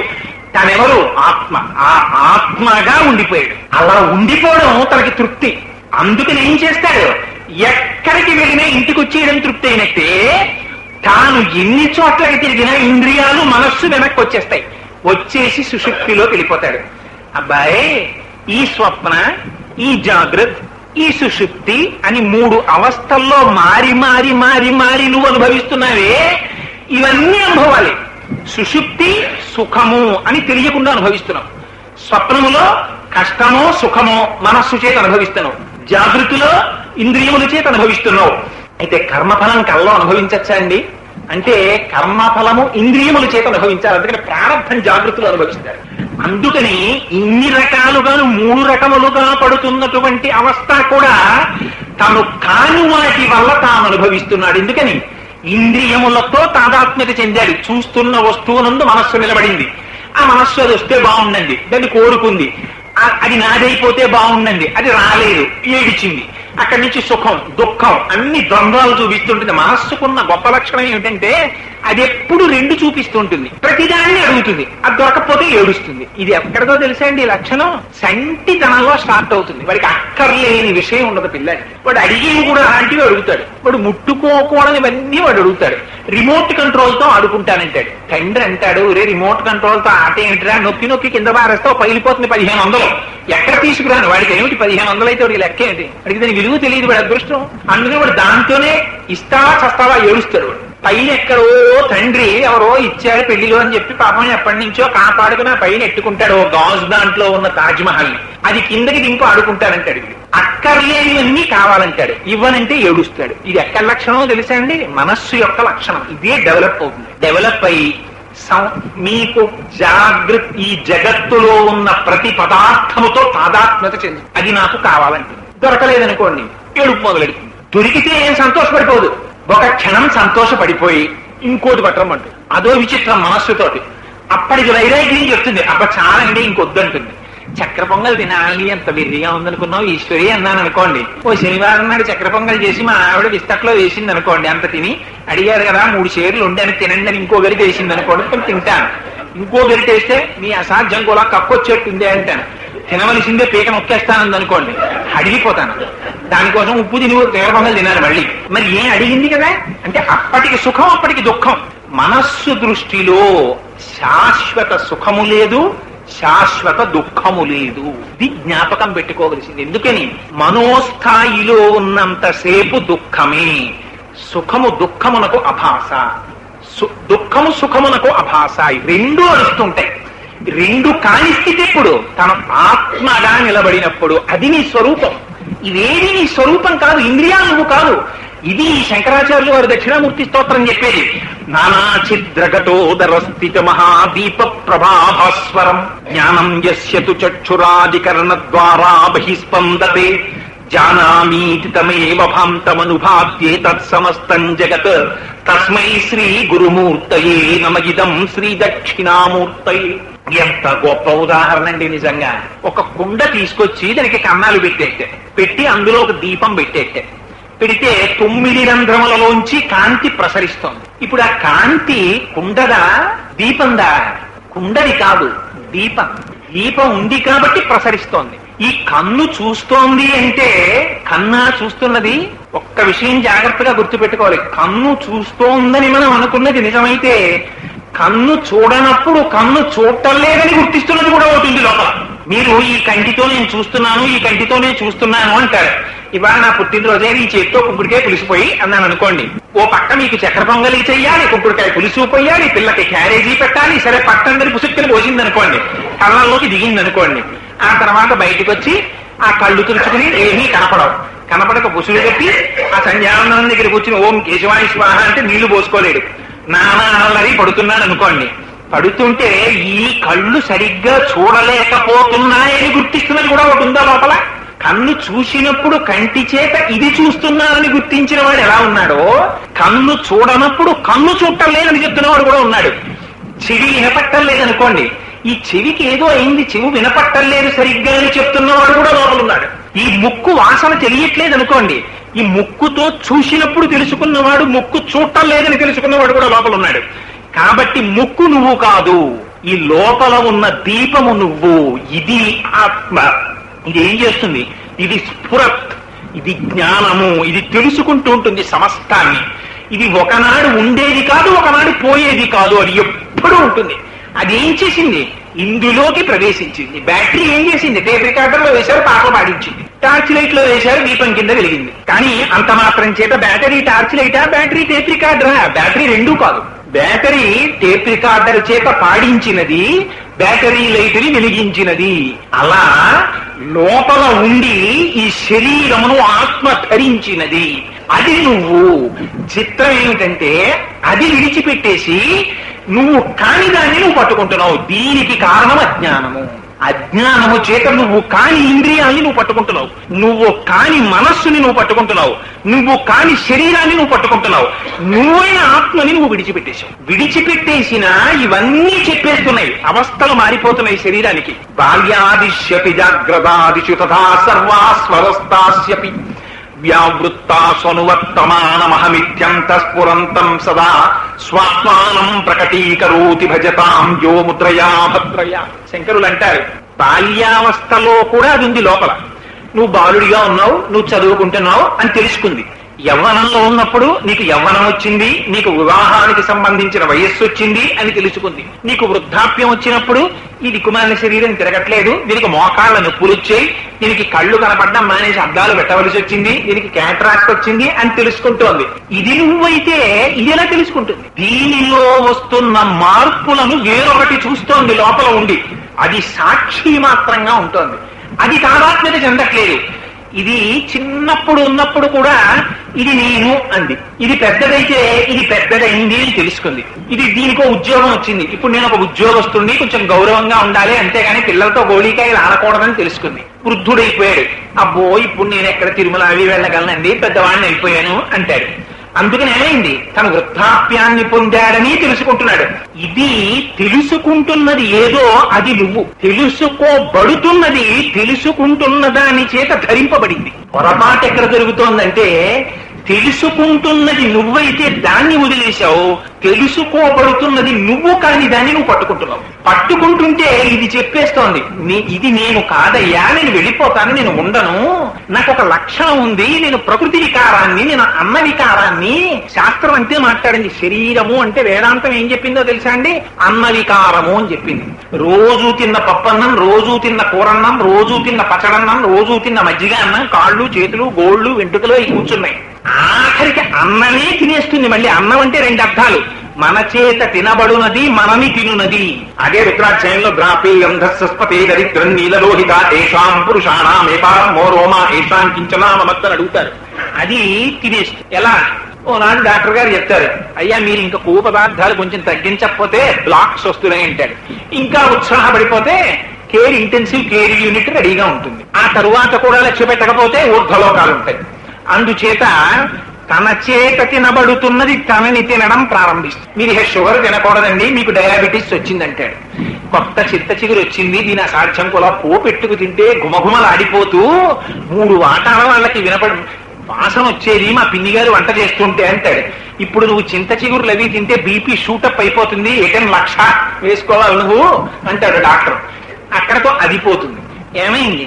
తన చేత తినబడుతున్నది తనని తినడం ప్రారంభించింది. ఆ అన్న వికారమైన శరీరము అన్నము చేత తినబడి పృథివీలోకి వెళ్ళిపోతుంది. ఇందులో ఉన్న పంచభూతములు పంచభూతములలోకి వెళ్ళిపోతాయి.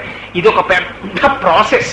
అందుకని ఆయన ఏం చేస్తారు? దక్షిణామూర్తి దక్షిణాన్ని చూస్తారు. రామకృష్ణ పరమహంస దీన్ని దర్శనం చేశారు. మీకు ఏదైనా ఓవర్ బ్రిడ్జ్ మీద నిలబడి బాగా రద్దీగా ఉన్న విజయవాడ రైల్వే స్టేషన్ లో ఆ పైన నిలబడి చూస్తున్నారనుకోండి, విశాఖపట్నంలోనో విజయవాడలోనో రైళ్లన్నీ వచ్చేస్తుంటాయి, వచ్చేస్తుంటాయి, వెళ్ళిపోతుంటాయి. అలా ఈ ప్రాణులన్నీ దక్షిణ దిక్కు వెళ్ళిపోతుంటాయి. శ్మశానాలన్నీ దక్షిణ దిక్కునే కదండి. అందుకని అదొక పెద్ద ప్రాసెసింగ్ సెంటర్. శ్మశానం అంటే సామాన్యం కాదండి. షుగర్ ఫ్యాక్టరీలోకి తీసుకెళ్లి చెరుకు కర్రలు పారేశారనుకోండి, ముందు రసం తీసేస్తుంది, తర్వాత వడగొట్టేస్తుంది, తర్వాత ఘనీభవించేస్తుంది, తర్వాత ముక్కలు కొట్టేస్తుంది, బస్తాల్లో వేసేస్తుంది, మిషన్ కుట్టేస్తుంది, చెయ్యిని తీసుకెళ్లి లారీలో వారేస్తుంది, లారీ పట్టుకుపోతుంది. అలా శ్మశానం అనేటటువంటిది ఒక పెద్ద కన్వర్షన్ సెంటర్. అది ఏం చేస్తుందంటే శరీరంలో పంచభూతాలు ఉంటాయి. ఈ పంచభూతాలతో ఉన్న శరీరాన్ని అక్కడికి తీసుకెళ్లి పెడితే ఇందులో ఉన్న పృథివీలోకి పంపించేస్తుంది, వాయువుని వాయువులోకి పంపించేస్తుంది, అగ్నిని అగ్నిలోకి పంపించేస్తుంది, జలాన్ని జలంలోకి పంపించేస్తుంది. ఇలా ఏ భూతాన్ని ఆ భూతంలోకి ట్రాన్స్మిట్ చేసేస్తుంది. పిండాండంలో ఉన్న పంచభూతాలు బ్రహ్మాండంలో ఉన్న పంచభూతాల్లోకి వెళ్ళిపోతుంటాయి. పెద్ద కన్వర్షన్ సెంటర్, అందులో వెళ్ళిపోతుంటాయి. అలా వెళ్ళిపోయేది ఇది. దీన్ని పట్టు కూర్చున్న వాళ్ళందరూ అటువైపు వెళ్ళిపోతుంటారు. అందుకని అటువైపుకి మేము వెళ్ళాము, మాకు ఆ శోకమోహాలతోటి జరామరణాలతోటి మాకు అక్కర్లేదు, ఇక మేము తిరిగి రాని స్థితిని పొందుతాం, మేము మళ్ళీ మళ్ళీ ఇంకొకసారి అక్కడికి వెళ్ళవలసిన అవసరం నాకు లేదు, ఇదే తుద జన్మ, ఇక ఈసారే కట్టే శ్మశానానికి ఎడుతుంది, వేరొకసారి నాకు అమ్మ కడుపులో నేను పడుకోను అన్నవాడు దక్షిణామూర్తి స్తోత్రం విని ఉత్తరముఖం చూస్తాడు. దక్షిణామూర్తి అంటే దక్షిణ అంటే సామర్థ్యం, అమూర్తి అంటే రూపం లేనివాడు. ఆత్మకి రూపం లేదు, అమూర్తి అయి అపారమైన శక్తివంతుడైన వాడు, దక్షిణ దిక్కుని చూస్తున్నవాడు. అంటే గురువు మరణమునకు భయపడడు. ఎందుకని? జ్ఞానం ఉన్నవాడు కాబట్టి. మరణం దీనికొద్ది నాకు లేదంటాడు. రమణులు ఎప్పుడైనా భయపడ్డారా మరణం గురించి? ఎందుకని? నేను మరణించడమే, నాకు మరణించడానికి నాకు మరణం ఎక్కడుంది, నేను ఆత్మని, నేను శరీరం కాదనేవారు. మిగిలిన వాళ్ళందరే అంటారు, అమ్మ బాబోయ్ దక్షిణ దిక్కుకి తిరిగి సంధ్యావందనంలో తప్పవాడు ఫోటోకి దండం పెట్టాడు. అక్కడ యమధర్మరాజు గారు ఉంటారు దక్షిణ దిక్కున. అయ్యో పాపం వీడు రోజు దండం పెడుతున్నారని ఆయన కటాక్షిస్తే ఏం చేస్తారు? ఆయన వచ్చారనుకోండి, రోజు దండం పెడుతున్నారో వచ్చేసాను అన్నారు అనుకోండి, మహాప్రభువు నేరకపోయి పెట్టానంటారు కానీ పెడతారా? వెళ్ళడు. అందుకని దక్షిణ దిక్కుకి తిరిగి నమస్కారం, దక్షిణ దిక్కుకు వెళ్ళాలన్న ఉత్సాహం లేకపోతే, మళ్లీ మళ్లీ పుట్టాలన్న కోరిక లేకపోతే, జనన మరణములయందు భయము లేనటువంటి గురువు జ్ఞానమూర్తి కనుక దక్షిణ దిక్కుని చూస్తూ కూర్చున్నాడు. ఆయన దగ్గర జ్ఞానాన్ని పొంది తిరిగి మళ్లీ రావలసిన అవసరాన్ని మేము పొందాలన్న వాళ్ళు గురువు గారికి అభిముఖంగా కూర్చుంటే ఉత్తరాన్ని చూస్తారు. ఉత్తరాన్నే ఉంది, కైలాసం ఉంది. కైలాసం మీద ఎవరున్నారు? పరమశివుడు ఉన్నాడు. పరమశివుడి జూటం నుంచే వచ్చింది గంగ వచ్చింది. గంగ ఏం చేస్తుంది? జ్ఞానగంగ. జ్ఞానగంగ వస్తే ఏమవుతుంది? మరణ భయం పోతుంది. అందుకు నీ దిక్కు చూస్తారు, ఉత్తర దిక్కుని చూస్తారు. ఉత్తర దిక్కు ఉత్తమ దిక్కు. ఉత్తర దిక్కుని చూస్తే ఏమవుతుంది? నామరూపాత్మకమైన జగత్తునందుండేటటువంటి భ్రాంతి భయము పోతాయి. అందుకని దక్షిణామూర్తి దక్షిణాన్ని చూస్తే శిష్యులు ఉత్తరాన్ని చూస్తారు. చూస్తే ఆయన ఏం చేశారు? ఆత్మస్వరూపం ఇది అని నోటితో చెప్తే ఏమైంది? ఇప్పుడు లోపల ఆత్మచేత ప్రభావితమైనటువంటి మనస్సు కొన్ని మాటలను నాలిక మీదకి తీసుకొస్తే, నాలుక ఉచ్చరిస్తే అది మాటగా పైకొచ్చింది. ఆ మాట మళ్ళీ చెవిలోకి వెళ్ళింది, ఇంద్రియం దగ్గరికి వెళ్ళింది. ఇంద్రియం మనస్సు దగ్గరికి పెట్టాలి.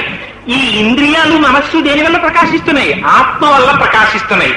ఆత్మ వల్ల ప్రకాశించేటటువంటి ఇంద్రియాలు ఆత్మని తెలుసుకోగలవా? తెలుసుకోలేవు. ఇవి అందులో వెళ్తాయి తప్ప నదులు సముద్రంలోకి వెడతాయి తప్ప సముద్రం లేచి వచ్చి నదుల్లోకి వచ్చిందనుకోండి ప్రళయం వస్తుంది.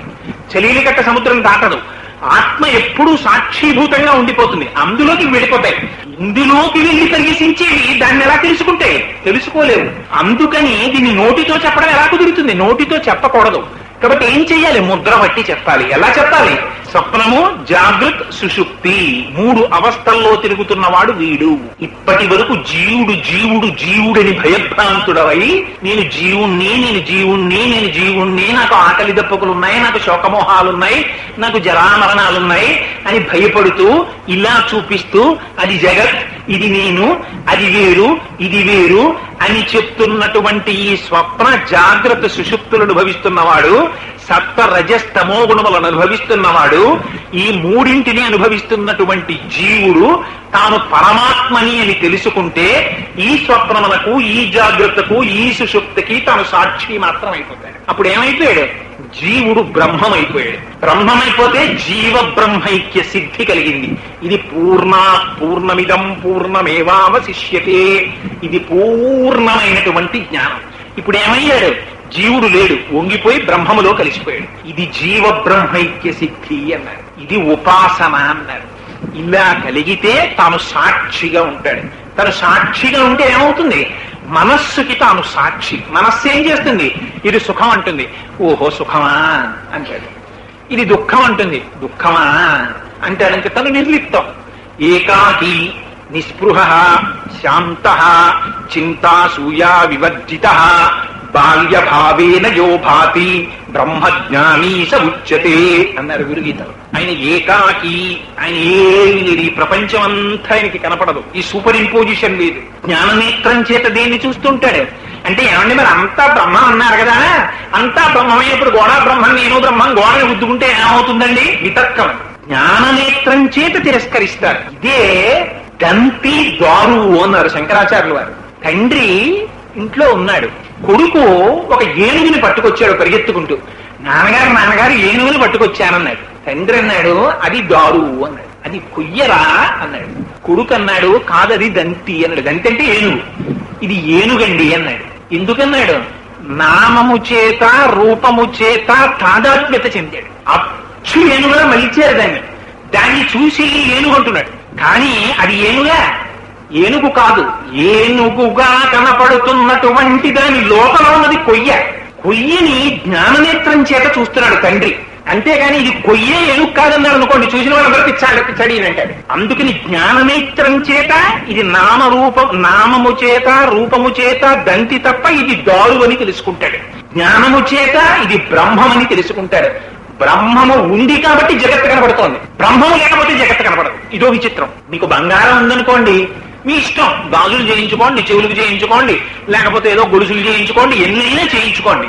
కంసాలి వాడు చూసేటటువంటిది మాత్రం ఈ నామరూపాలతో ఆయనకి సంబంధం ఉండదు. అమ్మా అంటే ఇంత పెద్ద గొలుసు చేయండి, ఇంత లావునన్నారు అనుకోండి, అలాగే చేసేస్తాను అన్నాడు కంసాలి. ఆయన ఏమంటాడు?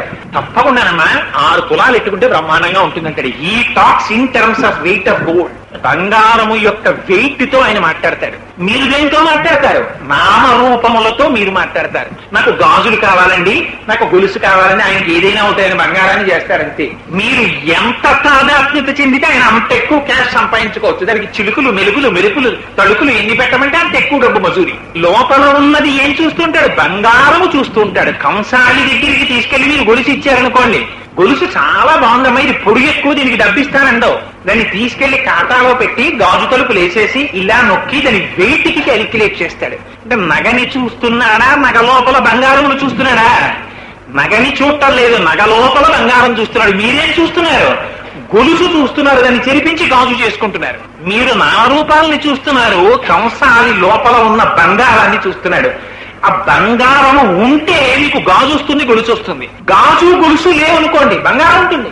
చిరిపించి ముద్ద చేసి ఇంట్లో పెట్టుకున్న బంగారమే. అది గొలుసు కాదు కదండి, నీళ్ళు పారేస్తా అంటారా? అమ్మో అది బంగారం అండి, ఇంట్లో పెట్టుకుంటారు ముద్ద. అది గాజు కాదు, అయినా సరే లోపల దాచుకుంటారు. ఎందుకని అది బంగారం. ఇప్పుడు బంగారం లేదు, గొలుసు తీసుకురండి, తీసుకురాలేరు. బంగారం ఇవ్వకుండా గాజు తేలేరు. నామము రూపము గొలుసు గాజు లేకపోయినా బంగారం ఉంది. బంగారం లేకుండా గొలుసు గాజు వస్తాయా? బ్రహ్మము లేకపోతే జగత్తుని మీరు చూపించగలరా? చూపించలేరు.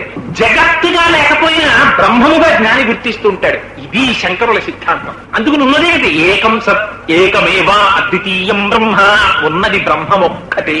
ఈ జ్ఞానము దక్షిణామూర్తి స్తోత్రం వల్ల కలిగితే ఈ జ్ఞానము చేత విశ్వాత్మత్వమితి స్ఫుటీకృతమిదం యస్మాదముష్మిన్స్తవే తేనాశ్వత్ శ్రవణాత్ తదర్థమననాధ్యానాచ్చ సంకీర్తనాత్ సర్వాత్మత్వమితి స్ఫుటీకృతమిదం యస్మాదముష్మిన్స్తవే తేనాశ్వశ్రవణాత్ తదర్థమననాధ్యానాచ్చ సంకీర్తనాత్ సర్వాత్మత్వమహావిభూతి సహితం సాదీశ్వరత్వం స్వతః.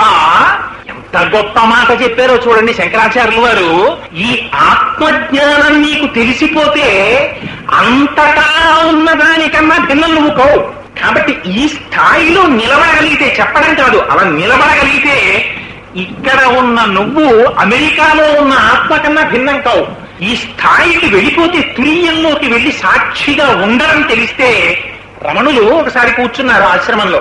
కూర్చుంటే ఎక్కడో అమెరికాలో పనామాలో ఒక చిన్న గ్రామంలో సముద్రపు ఒడ్డున 7వ బెంచి మీద కూర్చుని 2 దంపతులు ఉండేవాళ్ళు. వాళ్ళు పేపర్లో రమణ మహర్షి గురించి చదివారు. చదివి రోజు వాళ్ళకు వచ్చిన డబ్బుల్లో కుండ పెట్టుకుని అందులో డబ్బులేసి దాచుకుని విమానం టికెట్ కొనుక్కుని ఇండియా వచ్చి అక్కడి నుంచి రైలు ఎక్కి మెడ్రాస్ వచ్చి కారు ఎక్కి తిరువన్నామలై వెళ్ళారు. వెడితే రమణులు కూర్చుని ఉన్నారు హాల్లో సోఫా మీద.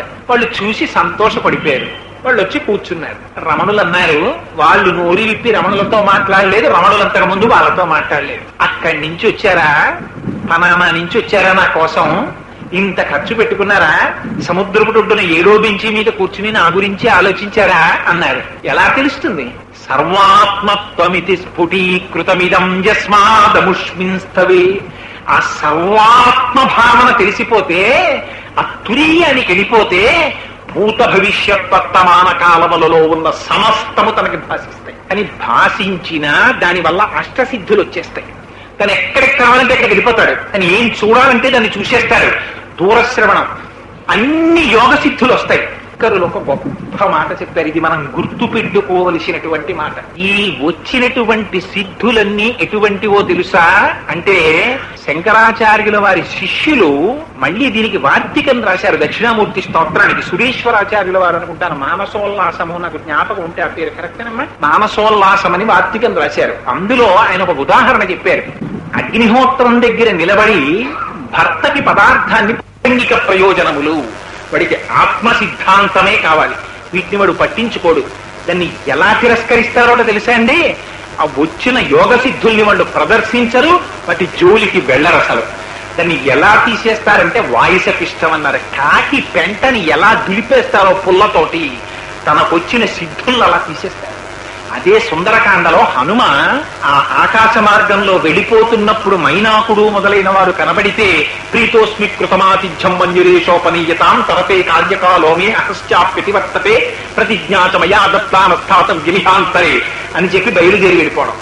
అందుకని ఆ దక్షిణామూర్తి స్తోత్రం అంత వైభవోపేతమై జనన మరణాతీతమైనటువంటి స్థితిని, ఈ మాట ఎప్పుడైనా పరమేశ్వరుడు నన్ను కటాక్షిస్తే, నా చేత చెప్పించాలని సర్వేశ్వరుడు సంకల్పిస్తే, దక్షిణామూర్తి స్తోత్రంలో ఉండేటటువంటి ప్రతి శ్లోకానికి వ్యాఖ్యానం చేసేటటువంటి అదృష్టాన్ని పరమాత్మ కటాక్షించుగాక. ఎందుచేత అంటే అందులో ఒక్క శ్లోకాన్ని తీసుకున్నాను అనుకోండి, చాలా కష్టం, అంత తేలిక కాదు దాన్ని చెప్పడం. అవర్స్ టుగెదర్ పడుతుంది దానికి ఇలస్ట్రేట్ చేస్తూ వెళ్ళడానికి.